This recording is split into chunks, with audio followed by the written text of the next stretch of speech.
we don't have 30 scouts watching us, that's for sure.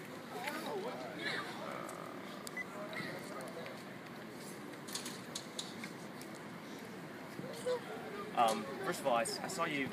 You were the one that kind of had to wait around for the other guys to finish up their 40s and all that stuff. What was it like for you? What was the nerves like, kind of waiting around? That was tough. I was just kind of ready to get going, but I did most of the 40 and the timing at the combine. So I just coming in today, I knew all I needed to do was throw. So it was a lot of hurry up and wait. I got here early.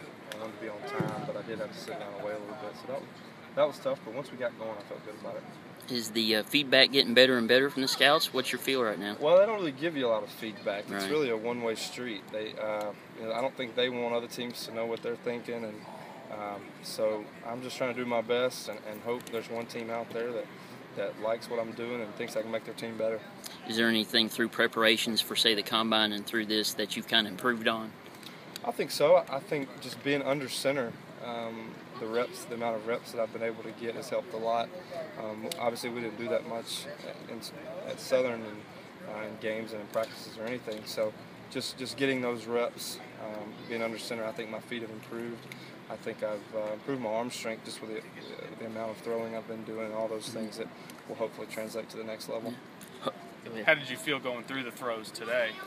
I felt good. My hand, I have a wart on my hand. It kind of started bleeding, so kind of made it tough, a little bit of a distraction. But I felt good. I mean, we've gone through that routine 1,000 times, and the guys knew what was going on and caught the ball, and I think it went really well. Was there specific throws that they kept wanting to see, or something specific? I think just in general, what scouts want to see and what teams want to see is, can you make the outside comeback? Can you make the deep throw, arm strength type throws? And then, overall on all your throws, how accurate are you? Can you hit a guy in stride, or you can run after the catch, or does he have to stop and catch it? Things like that. You seem to be pretty accurate out there for the most part. You guys really. I mean, I think I only saw you miss throw on maybe 2 or something like that. I mean, Sure. how did you grade your accuracy? I thought the balls were where they needed to be, and guys made good catches. But it's pretty easy to throw in shorts and t-shirts. So if you can't complete a ball, and no rush, no pads, nobody in the stands, then it's tough to complete a ball in a game. So I thought it went well, and hopefully it caught somebody's attention. Do you think you did more during the bowl game and the All-Star game, and was this just kind of an extra for them to see? Do you think you really made an impression then? Well, hopefully, what you do on film is the most important thing. The pre-draft process, I guess, and all this is really just extra for them to see you in person. But what you do on film is, the way I've been told, is about 80 to 90% of your draft grade. And then the other 10% is what you do in the meeting rooms, or in the film room with these guys, these scouts coming in, and like pro day and the combine. So it's really only 10% of what you've done. What you did on film and in the season, that's who you are as a player. Do you pay any attention to the Blas or the Mel Kipers or anybody to see where you're at, Rady? You can't do that. I had a high school coach that once told me that you're never as good as people say you are, and you're never as bad as they say you are either. You're usually somewhere right in the middle. So you can't start to listen to every opinion, because everybody's got a different one. Have you set any expectations for yourself as far as whether you want to be I mean, obviously every quarterback's dream is to be a starter, but Sure. Have you set expectations whether starter, backup?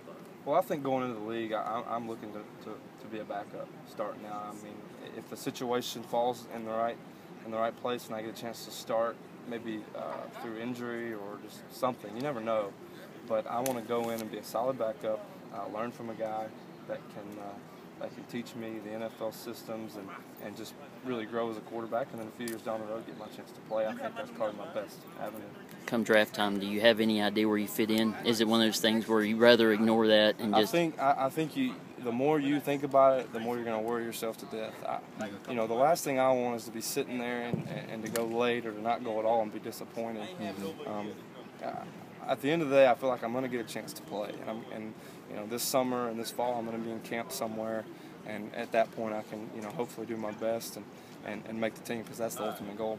Maybe more talent they've had at Pro Day in a while. I mean, what did you think about the way I felt like it was a good showing. We had a lot of guys that were really good football players that didn't make it to the combine, that didn't play in an All-Star game either. So there were probably a lot of scouts here to see those guys, and I thought a lot of them did well. What's important over the next month leading up to the draft now? I think it's to rest mentally and physically. You have to have an off season somewhere, And you know, we finished up our season, and I went straight into training. I began to work out, getting ready for the Combine All-Star game, and then this. It's just been constant, you know, mental and physical preparation. I think at some point you got to rest a little bit. For me, I'm getting married. I'm going to take a honeymoon. I'm going to relax, and then after the draft, I'll be ready to go. As it gets closer to the draft, do you talk to Coach Fedor? Do you talk to Brett Favre? Get any advice? I think you know, I've talked to Coach Fedor a little bit, and he's just encouraged me and said, "Hey, you're doing a good job. You know, just keep doing what you're doing, and don't pay attention to the outside, like you said, the outside opinions, and just hope for the best on draft day."